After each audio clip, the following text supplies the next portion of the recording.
Hello, everyone, and welcome to Police Off the Cuff, Real Crime Stories. I'm your host, Bill Cannon. I'm a retired NYPD sergeant, detective sergeant from Manhattan North Homicide Squad with 27 years of service. And with me tonight, my co-host, retired NYPD detective, straight out of Brooklyn, Phil Grimaldi. How you doing, Phil? I'm doing pretty good, Billy. Glad to be here tonight. And I'm delighted to have Eric Allan, who put out some super professional podcasts on this case we're going to talk about tonight. All right, before we get to Eric, I just want to tell everyone that's watching this, if you like Police Off the Cuff Real Crime Stories, please go to our YouTube, hit that subscribe button, ring the bell, give us a thumbs up. And we just hit over 20,000 subscribers last night. Get us to 25 and then get us to 30. All right, we're hungry. We're thirsty. We're trying to get there, all right? Anyway, our guest tonight we're going to be featuring the Murdaugh case down in South Carolina. And a couple of weeks ago, I was watching this documentary done by Eric Allan, who's our host tonight. And I'm just going to pull up a flyer. Eric Allan is a real estate videographer, photographer in Beaufort, South Carolina, that took it upon himself to create a documentary series on YouTube about the Murdaugh murders. His first video, posted just a few weeks ago, has over 150,000 views. With local insight to the area, he offers a fresh perspective on this case. Eric, I mean, I can't tell you how much I really enjoyed your documentary, and it was so professionally done, and it answered so many questions, and you blew away all the national media. You really did. So, Eric, just welcome to Police Off the Cuff Real Crime Stories. Absolutely, guys. First off, I'm a little nervous. This is my first podcast ever. I've listened to a ton, I've watched a ton, and I've never been on one. So this is kind of a big moment for me. And so I appreciate you guys being gracious enough to invite me on and have me on. The past couple of weeks have been wild, and I figured there was a chance my video might get some views, but I never expected it to be quite as big as it was. So I'm excited to talk with you guys and talk about this case and honestly get y'all's perspective on a few things as well. Well, you know, Eric, one of the things that we'll just mention right off the top is there's like 5 different incidents in connection. Well, there's more than that, but 5 main ones. And that the ones of right that we know of. Stephen Smith in 2015, right? The maid, I believe that was Miss Satterfield in 2018. She fell down the stairs, and a wrongful death lawsuit, and we'll get more into that later. 2019 was the boating accident with Paul Murdaugh, and we'll get, of course, more into it, where Mallory Beach was killed, and a body wasn't found till 5 days later. And then, of course, the double homicide of Paul and his mom, which occurred this year in 2021. And the whole thing about Alex stealing money from the law firm. If you were a writer and wrote novels and handed this to your editor, he would say, no, there's too much going on. You got to edit this down. But this is real life. This is, you almost can't believe it, right? It's very true. And to be honest with you, that's one of the things that I've been struggling with, that people have been telling me I've been doing well with, but really trying to section out this whole story and focus on one section at a time. Because if you don't focus on one section at a time, you're never going to be able to understand the big picture. If you try to give a 30,000-foot view of this whole story, you're going to be confused. And so you're right. A writer wouldn't recommend this story because there's just so much going on. There's moving parts. So let's put a little slide up on the screen, and this may help our viewers just to get a sort of a bird's eye view of the players. And up at the top is Randolph Randy Murdaugh III. I guess he started the law firm, right? And he actually his grandfather started the law firm. Oh, right. It was about 100 years old, but they were also the solicitors in South Carolina, which is our equivalent of the district attorney's office, right? Correct. And then Randolph Randy, he's also in the law firm. There's Alec, and I know it's spelled Alex, but it's pronounced Alec. We get all kinds of shit when people say it's spelled Alex and you're saying Alec, because we were told that's how it's pronounced. Correct. Margaret Maggie Kennedy Branstetter, she was shot to death on June 7th. John Marvin, he's Paul's uncle, And then we got Richard Alexander Buster Jr. He is implicated in the murder of Stephen Smith. We don't even know all the details to that because it's very sketchy. And then Paul Murdaugh, who allegedly was the cause of Mallory Beach being jettisoned off his boat and drowning on that date in 2019. And then he's a victim of a homicide in this year, 2021, June 7th. So just right there are so many moving parts to this. And it's just, I just saw you. It's almost like watching a baseball game. You need to know who the players are, right? Absolutely. You know, Eric, from watching your video, the first one, I was very taken back by the fact of obviously how professional it was, but you being boots on the ground, so to speak, in that area, you knew the waterways, you drove through the exact locations that they drove through. You used the drone, obviously, it was really professional. And I think that there's a big spot for you in the podcast business for sure going forward. And I like the idea of what you said of taking it piece by piece and really focusing on it. That's what we try to do when we talk about a case. We try to go through it. Although we do a lot of times we'll put a lot of different pieces into our 1 hour show. We usually try we try to stay to.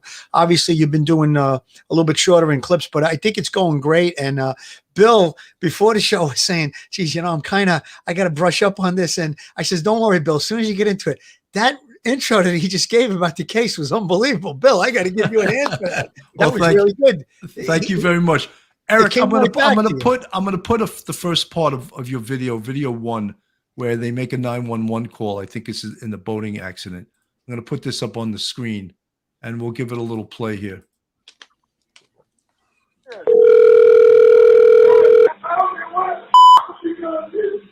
Oh, what? 911, where's your emergency?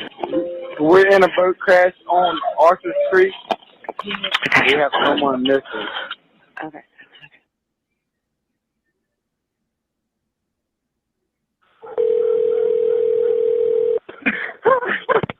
Hampton County 911, where's your emergency?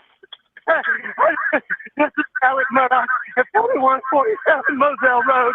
I need the police to answer immediately. My wife and child just got badly. Okay.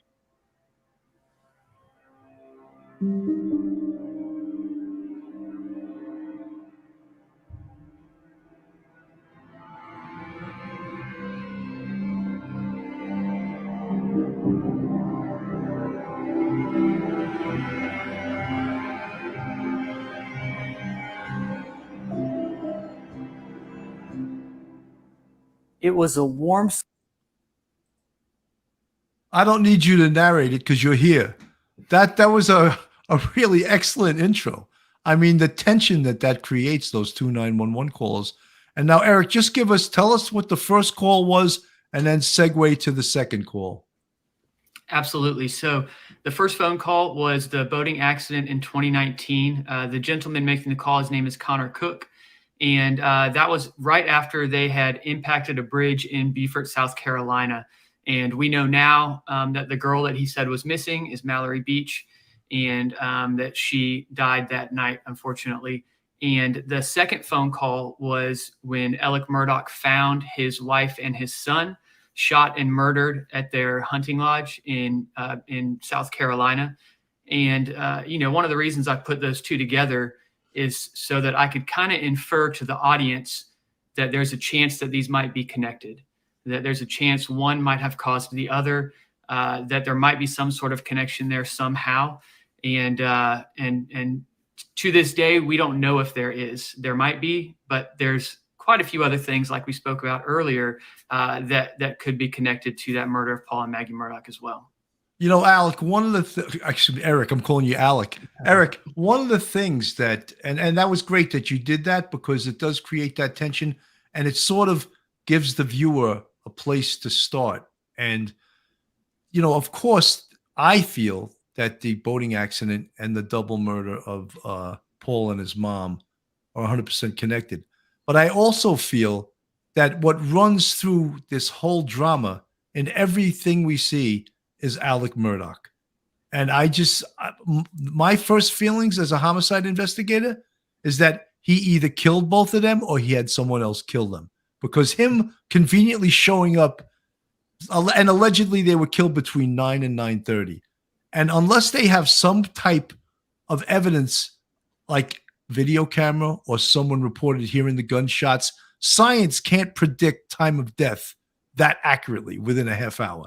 We've had a medical examiner on here and a medical death investigator on here, and she said, no, 4 hours is a good window, about the best science can do. So how convenient that between 9 and he shows up at 10:07. I just don't buy that. And everything we look at in this investigation, somewhere he comes in. Phil, why don't you weigh in on this? Well, when you talk about the time of death, we had Barbara Butcher on, who's a medical investigator that responded to many crime scenes and conducted autopsies and such. Anyways, she said that the exact cause of exact time of death, really is like a 4-hour window. And Bill and I both knew that from our investigative experience in the field. And so, but they said between 9 and 9:30. So they left a half-hour window. 2 different guns are used in that shooting, where it leads me to believe that maybe they weren't shot at the same time, that maybe one was killed and then the other one may have been lured there, whatever. That's what that indicates to me. I could be off on that, but that's what it's telling me, because they're not saying we believe the murder occurred at 9:30.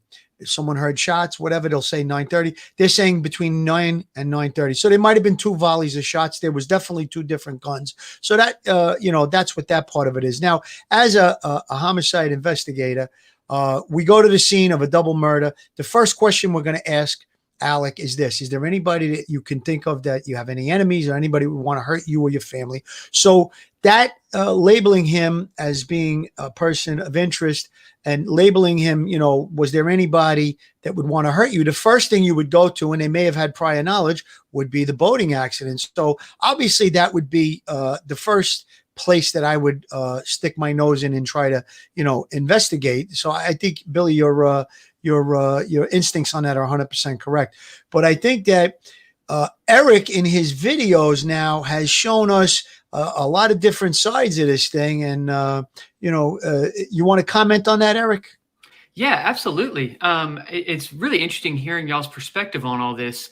At this moment where I'm at kind of researching this case, I'm not an expert on the case in its entirety by any means, but I have been doing a lot of research into the boating accident and the potential implications for that.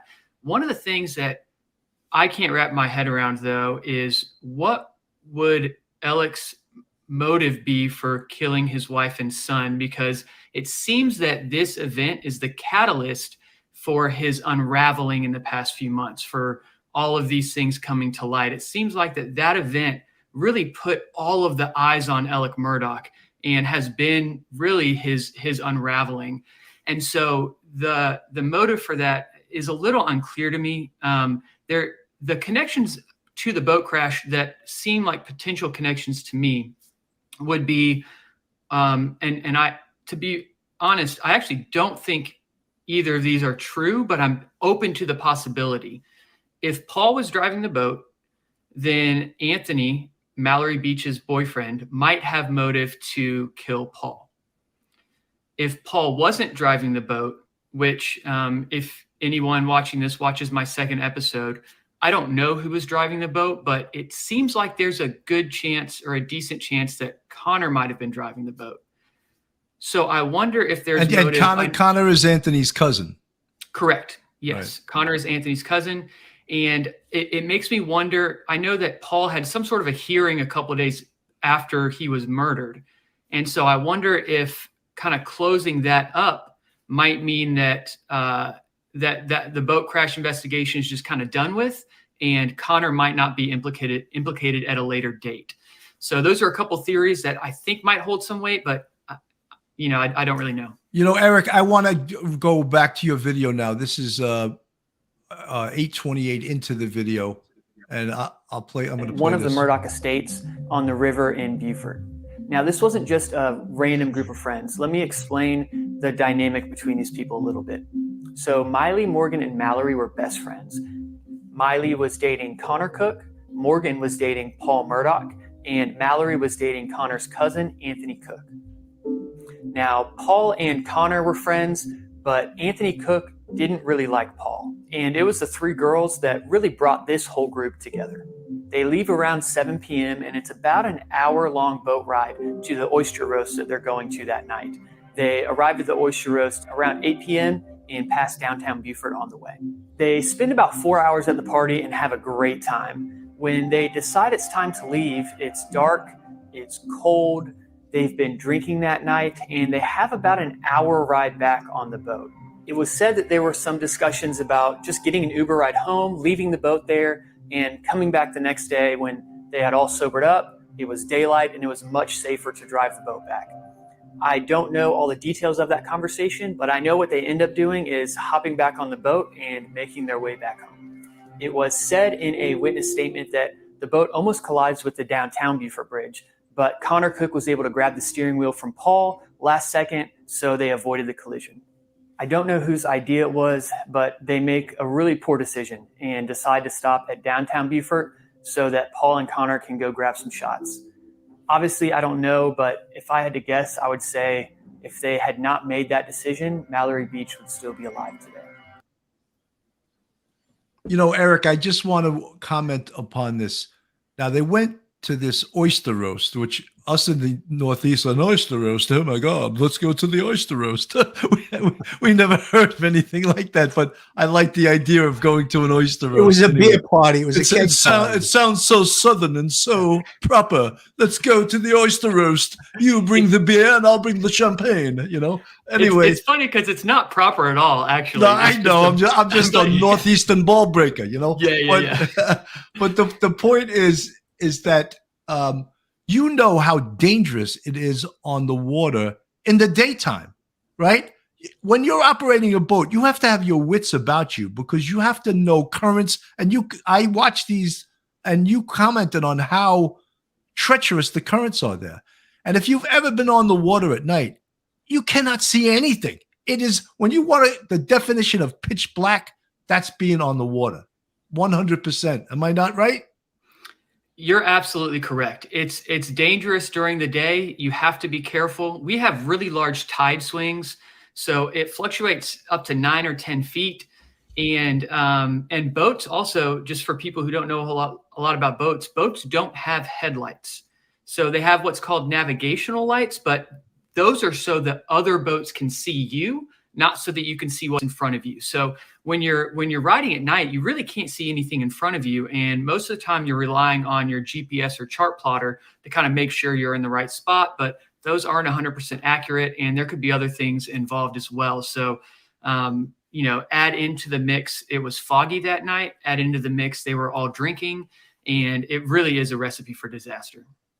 No, absolutely. I mean, going out on a boat at night is dangerous in itself. And then, if they were there eating oysters and drinking for 4 hours, I mean, as you said, it would have been a smart thing. Leave the damn boat here. Let's take an Uber, pick up the boat tomorrow. No big deal, right? Absolutely. That's 100% in hindsight what they should have did. But, all the drinking, the stopping for the shots, they were clearly heavily intoxicated, specifically Paul and Connor, it would seem like, because they were the ones that stopped for the shots. So they're pretty loaded right there. That's a reckless move right there. So whoever's operating the boat or whoever owns the boat, which would have been Paul, he's culpable for reckless endangerment, criminality right there. But then I know that there's the uncertain statements between all the parties after the crash, and then there's the interjection of Alec being an attorney going into the room, explaining different things, how they should, what they should say, not to talk, to talk.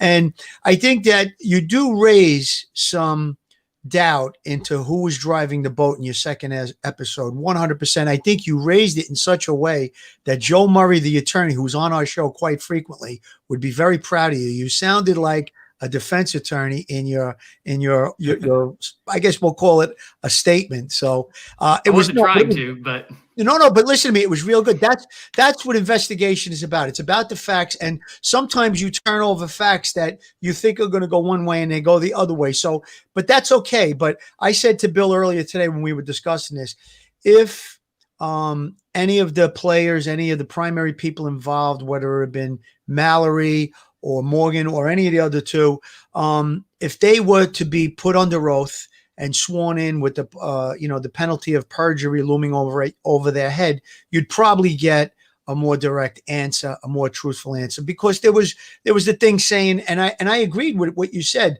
The possibility could be that, well, Paul's family, they're a legal dynasty. They have tremendous influence in the area. If he takes the weight for it, we could all get out of this. That could have been a possibility. I mean, to me, it seems like I'm still a little more in the camp of that Paul was driving the boat, because of the statement from Anthony that he said right before the boat crashed, Paul was behind the wheel, and then he went to the floor, and then the crash happened. So I just have a little hard time believing that, that someone else jumped into the steering wheel and gunned the boat in that. It sounded like a split second, I had a little problem with that. Go ahead. So interesting fact about that. So what Anthony actually says is the last time I grabbed my girlfriend and got down in the bottom of the boat, and he's referring to the time when the throttle was slammed. Right. He said Paul was driving.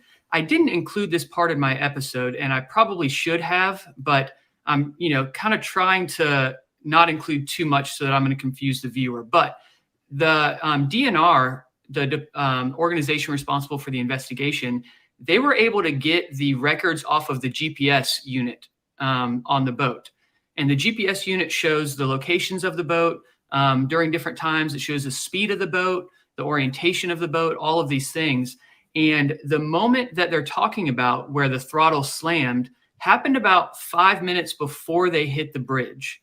So the last time that Anthony actually saw Paul driving the boat was about 5 minutes before they hit the bridge. And they were up on plane going between 15 and 30 miles an hour for about 5 minutes before they actually hit the bridge. I'm glad you brought that up, because to me, my understanding of from your video was that it sounded to me like the throttle was accelerated. Mm-hmm. They fell to the bottom of the boat from the force of the boat propelling forward, and then the crash took place within a second or two. That's what I thought. But now it's a little more clear.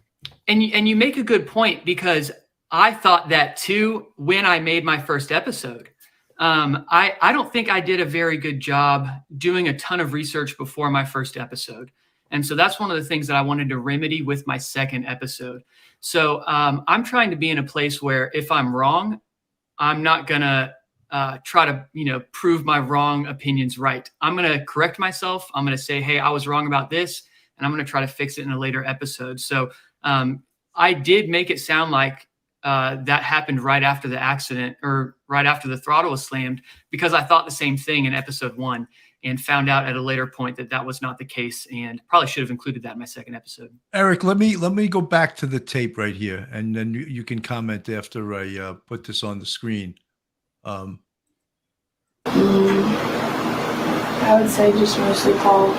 Like, there had been some drinking, but saying who was drunk, I would say just Paul. According to depositions, Paul's driving really began to scare the group, who at this point were all really irritated and just ready to get home. You felt comfortable with Connor driving? A lot more comfortable than Paul, because like I said, he knows the river better than anybody else who would have been able to drive. We told him, me and Morgan sat there and we were like, you need to drive. You told that to Connor?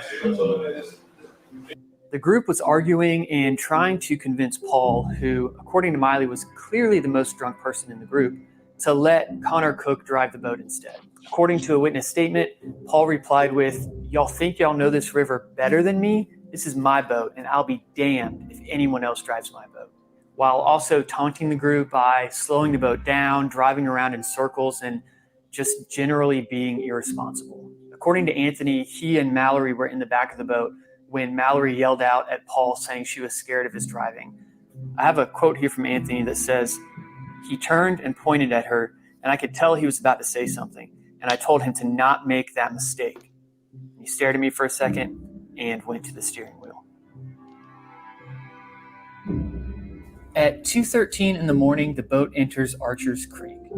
According to witness statements, the boat was right around here when the speed of the boat slows down and Paul moves to the front of the boat to argue with his girlfriend, Morgan. In this shot, you can see the bridge in the distance, but at 2:13 in the morning, it could not be seen at all. It's alleged that Paul was drunk, angry, and hit and spit on Morgan before returning to the wheel of the boat. The boat then rapidly accelerates to 29 miles per hour before impacting that bridge. Paul, Mallory, and Anthony were thrown into the dark, cold water. The boat, still running at this point, speeds back up before hitting the bank on the other side of the creek. As he resurfaces, he sees Paul in the water on the other side of the creek. He can make out the cries of Morgan and Miley in the boat as Connor calls 911 for a broken jaw. But as he treads water, his shouts for Mallory go completely unanswered. Mallory is missing.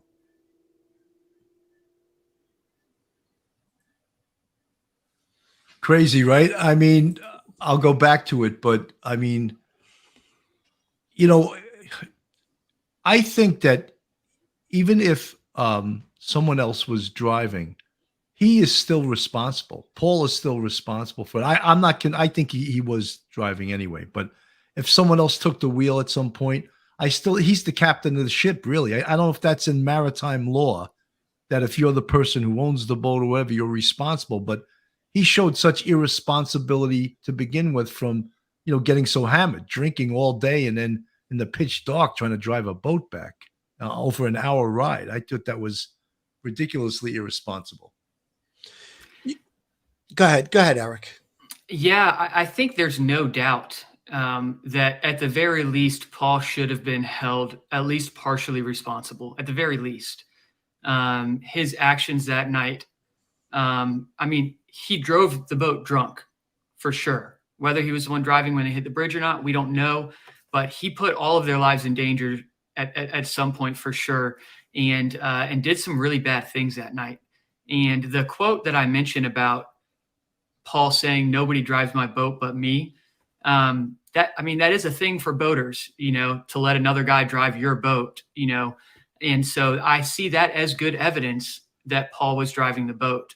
I think because of my second episode, some people think that I believe that Connor was driving the boat, and that's just not the case. I think I saw everyone reporting on all this evidence that showed Paul was driving the boat, and no one reporting on all this evidence that showed maybe it was Connor.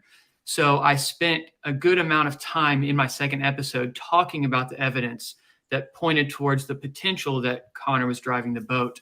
But I don't believe that Connor was driving the boat or that Paul was driving the boat. I don't believe anything. I don't know. It is kind of my position. I think there's a good chance that Paul was driving the boat, and that's definitely some good evidence for it. And at the very least, Eric, let me get back to your video because this is getting to the real when the accident happens. Before you do that, I just want to make one quick statement about it. Eric, if Bill and I were the investigators that responded to this case, and we talked about this earlier today before we were on the air, we would have separated everybody and we would have gotten a good statement out of everyone. Very detailed. It would have been documented. And I think that would have been the key to finding out who was driving the boat, because once you have the statements, now there's a couple of inconsistencies are allowed between your statement and my statement and Bill's statement, let's say. But if you see that one statement's completely off, you go back at that person and you find out who's telling the truth and who's lying, and you get a good picture of what was going on. And the fact that Alec was allowed to go into the interview rooms and talk to these people, that was improper. And I think if that had been done, you'd have a better idea at this point. But still, going forward, like I said, if people have to testify under oath, or if they go to a grand jury or a trial, and you have the penalty of perjury hanging over your head, you're more inclined to tell the truth. Absolutely. I think also many people watching this, as well as myself, and I probably speak for Phil too, is that Paul Murdaugh comes across as an asshole. You know what I mean? Just spits at his girlfriend. He's like a little spoiled brat. I wish if the guy Anthony gave him a beating, this wouldn't have happened. I think we all would have been okay with that. Yeah, and that was a real New York term beaten. That's Give him a beating, right? yeah, with Jimmy's axe handle, you know. Yeah. Would have been a whooping down here, but Yeah, yeah. whooping. Yeah. All right, let me go back to your tape because this is super interesting, and we'll add it to the stream right now and give it a look. Anthony, where did he land in the water? Where was he in the water? He was like almost where we hit over on the side. Like I think like where we hit was like the second like pilot in the water, like from the shore on the opposite side of where the boat ended up. So like I think he was like over there like furthest away from us, and then Paul was only like 1 or 2 away from this side. So he was closer. Anthony was closer to the land on the other side than he was the side where the boat wound up. So he had to swim across. So then I think before everybody had gotten there, like I went back to Morgan and I tried to get her to come with me, but she was like, I don't want to move because like she didn't want to like lose any more blood or anything like that.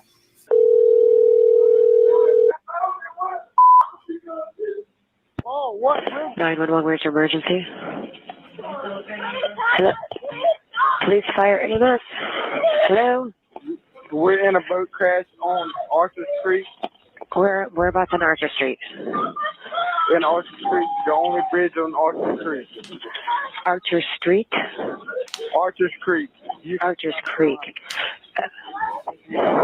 Archer's Creek. Is it Allan? Okay. What's going on? It's by Paris Island. Right. What's going on? We're in a boat crash. You know what kind of a? A boat crash. A boat? Did you say a boat crash? A boat crash. You know, it's a creek. Okay, so Yeah, you're a boat. At the dock? Hello, are you at the dock? No, we just crashed in a boat. Okay, are you in the water or are you? We're in the boat. Okay. We have someone missing. Okay. Hang on 1 second, okay? The creek that they're on is a relatively small creek that separates the kind of main part of Beaufort from Paris Island. But there's a larger bridge right next to Paris Island that's way more popular that often people call the Paris Island Bridge. Miscommunication and just general confusion about where they were actually at led to an almost 40 minutes response time before anyone would show up. Call in reference to a a boat crash. There's 6 people on board. They currently have 1 missing. All right, it's in Archer's Creek, which is right there off of Paris Island. There's a bridge on Paris Island. They're underneath it. They crashed into the bridge. 10-4. I'll be en route to the Bell Bridge. Can you also notify Port Royal and PMO know as well? Affirmative. We're making notification. Okay, do you have a description? It's 1 female. That's all the description I have of her right now. EMS wanted to respond to an accident with injuries. 50 Marina Drive Boulevard, Paris Island. Evidently, the girl was sitting on her boyfriend's lap when they hit the bridge at a high rate of speed, and now she's missing. Which bridge did they hit? The one on the causeway? Stand by, sir. They hit the actual Paris Island Bridge, right? We don't know. While the responders were trying to make their way to the scene, the tensions and arguments and yelling at the creek were getting worse and worse. Luckily, officers were able to arrive on scene before any physical altercations took place. When y'all were on the bank after it happened, was there any type of altercation or anything between anybody?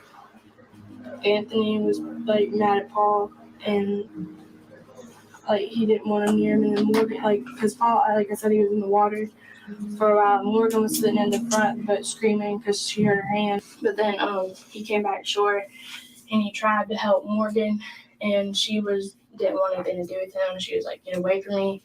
She didn't want to talk to him at all, and like he didn't care that Mallory was missing because she was like upset. She was like, get away from me, like I'm fine, but Mallory's missing. And I was standing right there next to him, and Paul like smiled or something, and Anthony saw him smile, and he was like, you think this is funny, you know, this kind of stuff. And he like was like about to like go and like fight him because he was that mad because he was like smiling about it. Unbelievable, right? Here's this kid just caused the death of a beautiful 19-year-old girl, and he's laughing and smiling as if this isn't real. Like, somehow he's going to get out of this. It's unfathomable that was his behavior after this occurrence. Yeah, go ahead, Eric. Yeah, it really is. It really is unfathomable. I play the audio, the moment that she's talking about. I play that audio as the intro to my second episode, and it really is heartbreaking to listen to. It really is incomprehensible, like you were saying. I don't understand how someone can think like that, and it's just sad. When you talk about motive earlier in the episode, we talked about whether or not Alec would have motive to kill his wife and his son, and I don't know if there's motive, but there was definitely, as they say, where there's smoke, there's fire. There was a lot of smoke because she allegedly hired a forensic accountant to look into their finances. He was obviously clipping money from his law firm.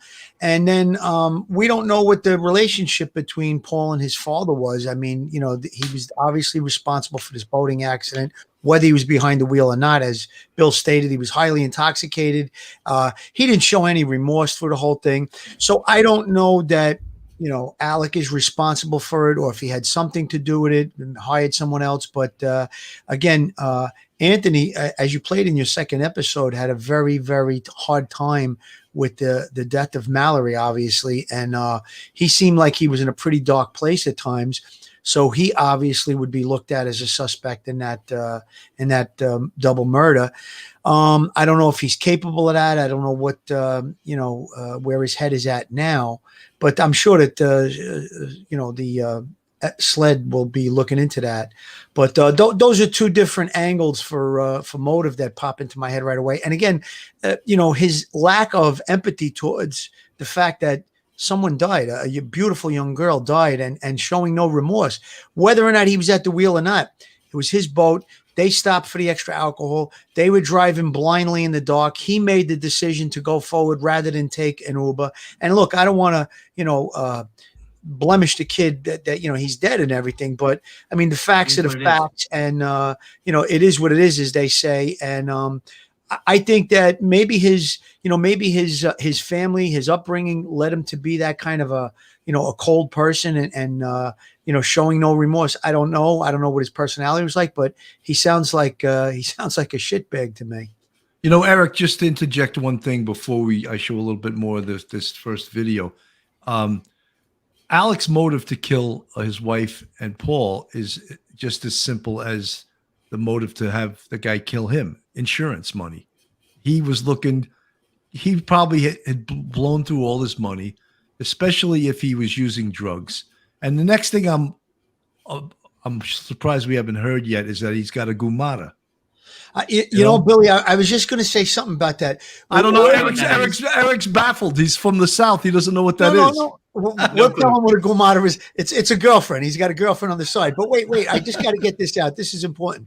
Where did all this friggin' money go? I know that, people can blow money on drugs, but they don't blow it just on drugs. I mean, look at Hunter Biden. He blew it on hookers and all these other different things. That's what a drug addict would do. You know what I mean?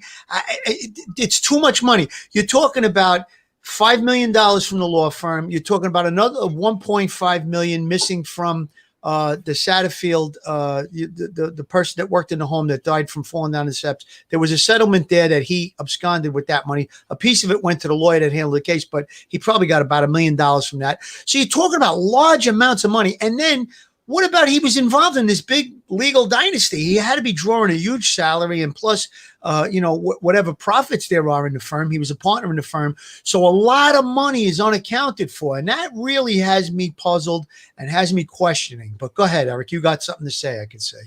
All that to say, I think if you follow the money, you find the answer. And I don't know what the answer is. I don't know where the money went.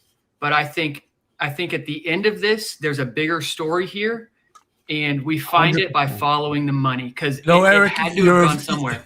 You're a very wise man for your age. You're 100% Good correct. instincts, Eric. You have Follow good the instincts. money and you will find the root of all evil, right? That's what they Yes. say. Money is the root of all evil. I guarantee, 100%. look, someone that uses drugs makes very bad decisions. Whether he was banging hoes, that's another New York expression. Or he had a gumata. We have that down here. He had a gumata, or he was a gambler. Gumata, wait, let me explain gumata. Gumata in Italian, it means godmother, but it's a nice way of saying, his gumata is his girlfriend. But go ahead. All right. Pardon me to cut Thank you off. for that Brooklyn Italian lesson, because they don't know listen. about that. They don't know about that in Beaufort, South learning Carolina. a lot. That's why We I got to don't. explain it. I thought Eric was going to ask for an interpreter to interpret our accents to understand. If you the watch words The Sopranos, the word gumata is used quite a bit. So Yeah. I'll leave it at that. So no, I something, Eric, I think you're so right. You follow the money, and they haven't taken a deep dive into this whole family. And they really need a forensic, not just accountant, but they need the American Bar Association to take a deep dive into the cases that they've won, cases they've lost, and see what the decisions were by the local judges. See how that maybe they were given preferential treatment by law enforcement. I think that you're going to uncover a shitstorm of corruption in this case. And, go ahead, Eric. I'm sorry. I didn't mean to keep talking. No, you're good. You bring up a very good point there. I think there's a lot of wider implications outside of Alec Murdaugh. I think he's the one that's going to be shining light on a lot of other people. I know that right now, the law firm that his great-grandfather started 100 years ago has, 4 other partners at the moment. It's a large law firm with a lot of lawyers, and they're doing their best to distance themselves from Alec Murdaugh right now. And I don't know, I don't have any evidence, but I would guess that a lot of this stuff is going to implicate the entire law firm and not just Alec Murdaugh. And not only the law firm, but potentially judges and potentially elected officials and things of that nature. And so I think you're absolutely right. I think we're talking about this one guy right now who's responsible for a lot of criminal activity, but I think it's going to be a doorway to seeing a lot more. As they say down south, there's going to be a shitstorm of trouble for the Murdaugh firm. I love that, Billy. That was great. Well, listen, we got the dirty laundries in the Petito case. I think we're going to have the dirty Murdaughs in South Carolina, because this was very telling. The day after it was announced that he had embezzled all kinds of money from his firm, his own brother's statement, "I do not condone, support, or excuse my brother's conduct in stealing by manipulating his most trusted relationships." That's telling me he was robbing from clients of the firm. His own brother threw him under the bus. Like you said, Eric, very good instincts. They want to distance himself from this whole bag of shit, as we would call it in the NYPD. It's a big bag of shit. And the thing is that they've been shielded. Billy, you like that? I like that one. That was pretty good. Listen, I'll real quick. What a bag of shit is, when we were in the detective bureau, and you catch a shitty case like a body is dumped and you don't know who it is, there's no identification, and you're starting from like zero. They call that a bag of shit. In other words, you really got a hard one to figure out. But the law firm has a bag of shit with the Murdaugh family regarding Alec. And what I think is there's been a shield around them for many, many years, whether it goes back to young Stephen Smith, or Mallory Beach with the boating accident, or Gloria Satterfield with the falling down the stairs. There's been a shield around them. Now the shield has been broken. They're exposed. They're wide open. So what happens? Everybody involved is trying to run for cover away from them, and that's what I think is going on here. But Eric, you and Bill made 2 good points tonight, and there's a much bigger story here. We're not seeing the whole story. We're not intimately involved in the investigation with regard to the case folder. And perfect example of that is then when they started the June 7th, 2021 double homicide investigation, they reopened the hit and run case, which it's not a hit and run. Let's not fool ourselves. Right. Stephen Smith, that stinks like a rotten fish out in the sun for a week. I mean, that's disgusting. What went on. Should have said rotten fish at the Fulton Fish Market, but that's not open anymore. So you have the Bronx Terminal Market. I'm going to put Eric's the last part of your video on the screen, and we'll just finish the first part. Made some really stupid choices. I think that Paul showed that he had very little regard for the other human life that was on his boat.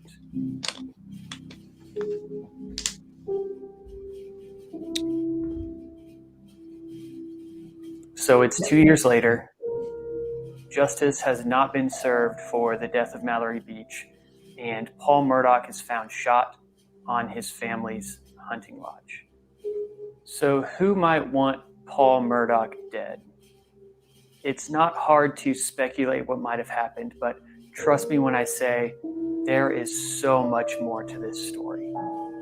I'm going to be covering the rest of what happens at the scene, what happens at the hospital, and the investigation that follows in part 2. But let me just say, with the power and influence that the Murdaugh family has over the court system, over law enforcement, it left many people wondering if justice would ever be served.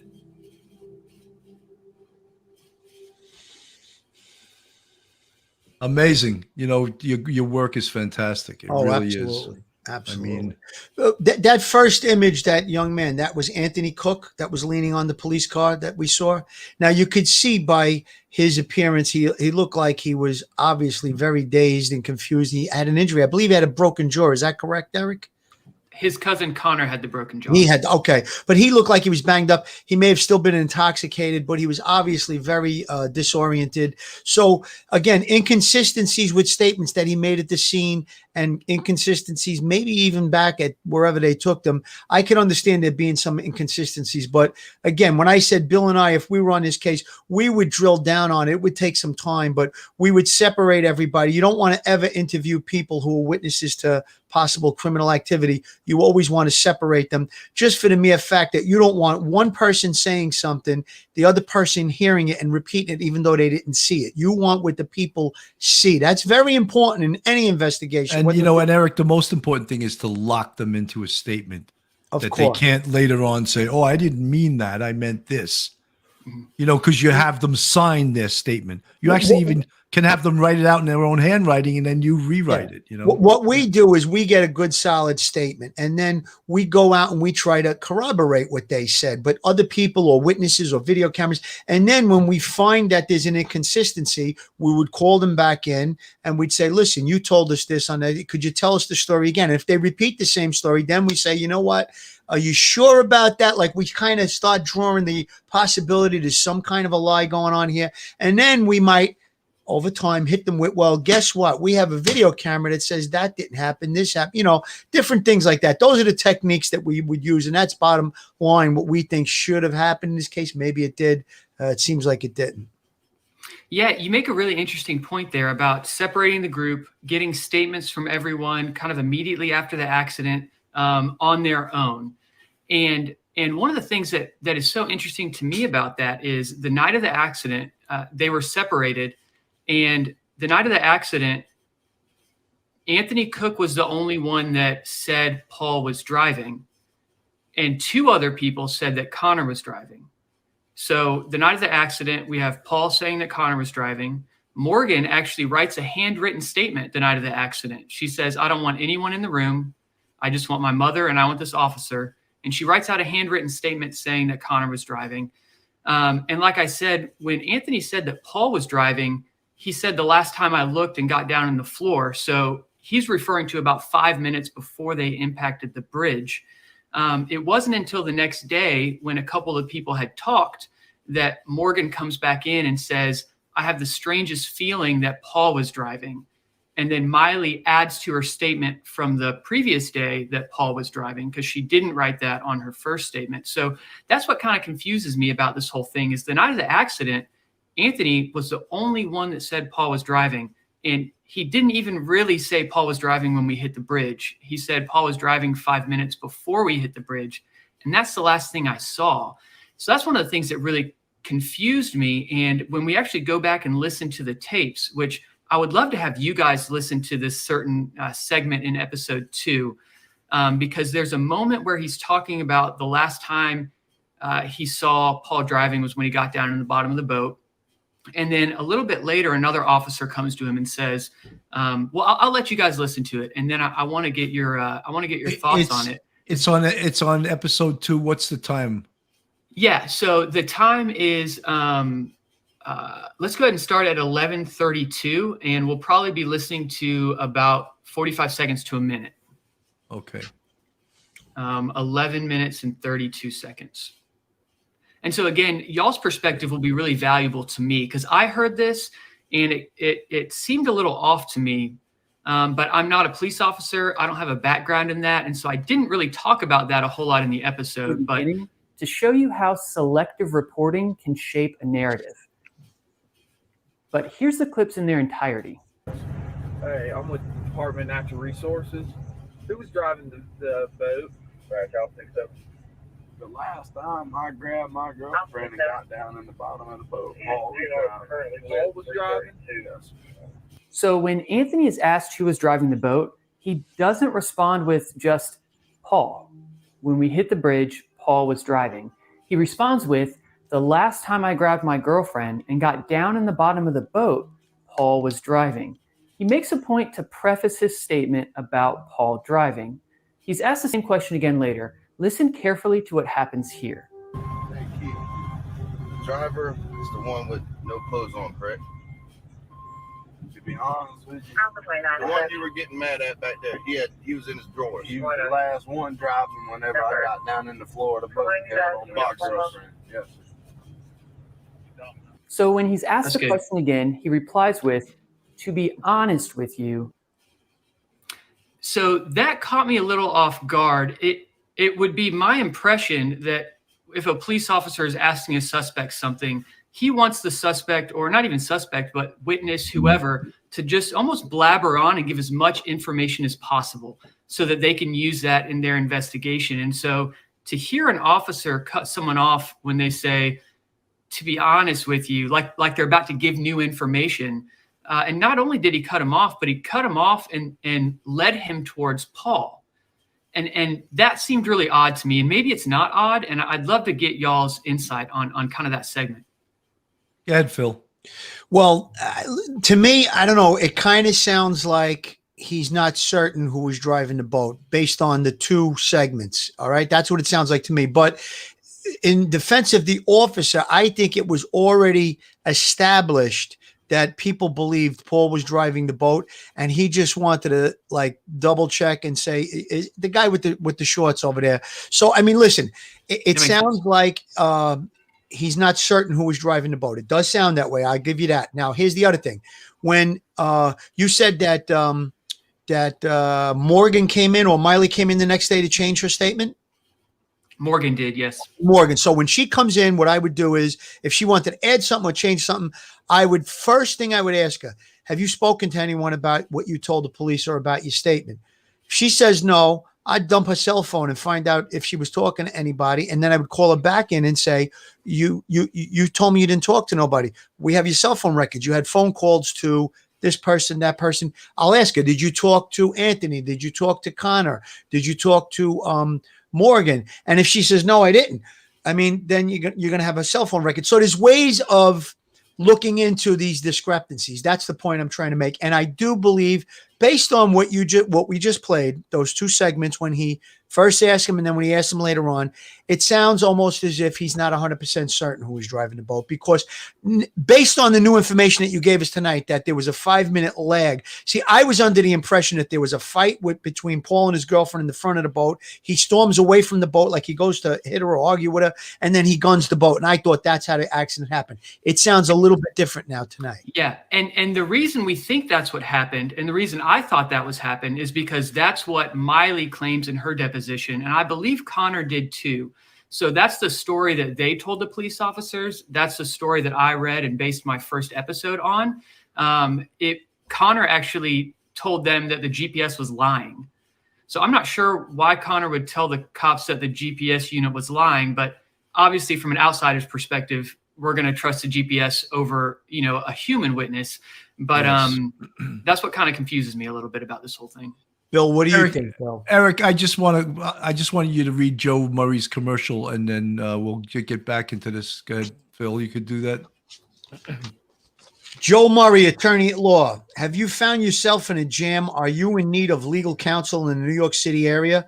Do you need a victim's advocate? Well, Joe Murray is your man. He's not only an experienced trial attorney, he's also a retired 15-year member of the NYPD. He knows both sides of the fence. His website is jmurray-law.com. That's law.com, and his telephone number is 646-838-1702. That's 646-838-1702. Or you could email Joe at joe@jmurray-law.com. That's joe@jmurray-law.com.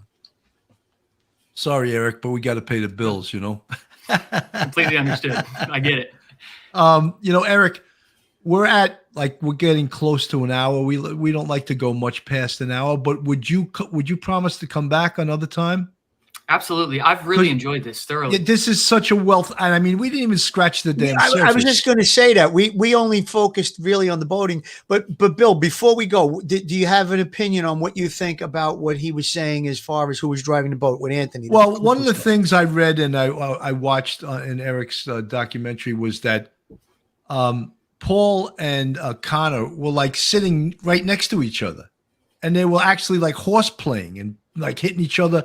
So even though Connor was in the left-hand seat and Paul was in the right, it's still very possible that Paul was driving because they were, they were drunk and they were acting like assholes. And I still think Paul was driving because he's a little weasel. And for him to drive the boat is a power trip, and no one's driving my boat. And that was his whole posture. And it wasn't even his boat; it's Daddy's boat. It was registered to the law firm. It was insured by the law firm. So this is a spoiled little rich kid, and I don't believe he would let anyone else drive that boat. And that's why I believe, maybe Connor took the wheel for a couple of seconds when he was spitting at his girlfriend and fighting with his girlfriend. But other than that, I really believe that Paul was driving the boat. One last thing on that, Bill. There was talk, and I think you said in your first video that there was a point where the boat was going towards a different location, and somebody grabbed the wheel and turned it, and they didn't strike whatever it was. I think it was another bridge. Bottom line is this: when you're going fast in a boat, you can turn the wheel quick. You're still going to be hurling many feet forward, even in a second or two. So if there was an attempt to try and steer the boat away from that bridge, which if you look at the impact, it does look like somebody may have turned, unless they hit it on an angle, and it just, because it hits and then it speeds right to the shoreline. So it looks like maybe there was an attempt. I still think that the culpability lies on Paul, although I do believe that Anthony is uncertain at that point. 100%. I just want to, that gives you a good idea of the Murdaugh family right there. There's a little bit of a family tree. It's not the entire family tree, but it gives you a bit of an idea. I just also want to thank everyone that's been helping out Police Off the Cuff, Real Crime Stories, especially Duty Ron. Duty Ron, thank you so much for that $10 super chat. And Duty Ron, congratulations. He has a video that's going to hit a million views. A million views in 4 days. That's like incredible. Just incredible. And he's going to probably hit 90,000 subscribers. And I'm proud to have him as a friend. And he's actually been he's coached me in the ways of YouTube. And he's way more experienced at it than me. But I really want to thank him. I want to thank all of our Police Off the Cuff family. And if you're not part of the family, please go to our YouTube. Hit that subscribe button. You can see Phil and I are both very sexy. Hit the subscribe button. Ring that bell. Give us a thumbs up. All right.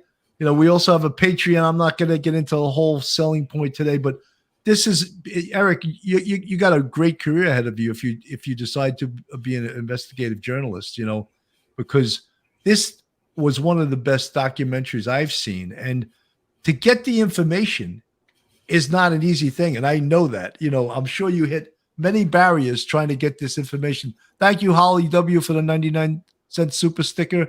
Duty Ron, and you other folks that I didn't call out. All you people with the green font, you're members of the Police Off the Cuff YouTube family. I appreciate everyone out there. I'm sorry I couldn't just shout out to everyone today, but Eric has been so fascinating. He was so humble to come on this show. And here he is, like going like, I am not worthy to be among you, but he is worthy to be on this show. I'll tell you that much. He sure is. Eric, you can also see we're ball busters too. There's got to be some humor. There's got to be some humor in this stuff too, because I never heard of an oyster roast. I just never heard of that. I mean, we have pig roasts. You know, Phil's from Brooklyn. They have veal cutlet parmesan roasts. You know, they walk around with their finger in the espresso cup. You know that stuff True. we're used to. True. You know, True. You got. Hey, Eric, I want to ask you one thing. How many beans in a sambuca in a snifter? Oh, oh my God, he's gonna fail this Zero test. idea. No clue. All right, Absolutely no idea. from New York, it has to be 3 beans. So if you have a sambuca and a snifter, make sure they have 3 beans in there. Any more than that, any less, you go, hey, what's going on here? Forget about it. When he comes, Billy, you're cracking me up tonight. When he comes to New York, we'll take him to a restaurant and we'll get him a sambuca with a black coffee and we'll put 3 beans in it. That's right. And he'll say, that's right. That's right. I knew it had to have 3 beans, you know? That sounds like a great time. I will take you guys up on that. Absolutely. Now, Eric, I just want to ask you, you have any last words, any things you want to say, anything you want to plug? Yeah, I guess I'll just real quick plug my YouTube channel. I've only got 4 videos on it right now, but I'm working hard on the next one. If you just search Eric Allan on YouTube, you'll find me. And obviously I'd appreciate subscriptions. I do have a Patreon, Eric Allan, where I'm posting a little bit of extra content. And you also get to see some of these episodes early if anybody is interested in that. But I guess first off, or lastly, I just want to thank you guys. Like I said, this is my first podcast. Never done anything like this. And y'all, it just felt like talking to some friends. And I think that's the way it should be. That's what we try to do. We try to make it a conversation. That's our mantra. So thank you. Oh, folks, also, besides Eric, tomorrow night, we're going to go back to the Gabby Petito case. And we have Judge Patricia DeMango from the TV show Hot Bench. Good judge. The judge is going to come on and she's going to go over all the legal issues. She's really excited about coming on. You know, I guess she saw 2 sexy guys, one from Brooklyn. She said, I got to come on this podcast, you know, and they got good jokes. They got mad jokes too, you know, so she's going to come on the podcast. Billy's on fire tonight. I just got to let you in on something, Eric. He's also a stand-up comedian. He hasn't been doing it lately, but he's a stand-up comedian, plays guitar, a college professor, a retired sergeant from the Manhattan North Homicide Squad. I'm telling you, he's really, he's a talented guy. He really is. You know, it's a good list of accolades. Eric, one of the things that we always say, and I'm sure if you stay in this YouTube podcasting business, one of the things you'll like the most about it is meeting the super people we meet through this show. 100%. You know, it's just unbelievable, and I know you're going to have an amazing career doing this if you decide to do this. You know, some people, this is their job. Like our buddy Duty Ron, I was telling him he hits 90, hits 100,000. He might as well quit his job. He doesn't need his job anymore, you know? Yeah. So that's about the way. So I will definitely stay in touch with you. I'll reach out to you because we're going to stay on this case. This case is fascinating. It's fascinating. But you know, it's funny how in the news industry, a bigger story knocks a smaller story off. And then the story comes back up. But it's just incredible. This story is definitely going to be in the the news cycle again with splashes. It really hasn't died out completely. I think the Petito case kind of put it a little bit below, but it's going to be in the news cycle again. Real quick, I'm going to give a parting words here. Mallory Beach's family, our condolences to you. I mean, I'm sure this is probably like opening an old wound. We just want justice for her. And if Anthony was, if Connor was driving the boat, then he would be culpable. Whoever it turns out to be would still be held culpable in this case. Eric, it was so great to have you on. You're a true professional. I think you're going to have a great career in this podcast stuff. And when you do, or as Bill said, an investigative journalist, when you do, you got 2 great NYPD, a sergeant and a detective, both were in the Detective Bureau many years. And we would love to come on your show or comment if you have something. And I just can't wait till you come back on because like Billy said, we only scratched the surface. There's a lot more to talk about on this case. We could probably talk for 5 hours on this case and still only be halfway through all the craziness that's going on in it. 100%. And, you know, Eric, the people in the chat are saying, oh, this guy is very interesting. This guy's great, blah, blah, blah. So it's not just us that are saying that. People are noticing you and, stay at it. And I think you'll do very well. You know, absolutely. We should introduce him to Mike Colon, who's a great broadcaster. And then, so. All right. Well, I appreciate that, guys. Thank you so much. All right, Eric. So for all our Police Off the Cuff fans, and we'll see you tomorrow night with Judge Patricia DeMongo at 9 p.m. Eastern Standard Time. On behalf of Police Off the Cuff, I'm Bill Cannon and my co-host, Phil Grimaldi. Have a great night, everybody. Stay safe, everyone.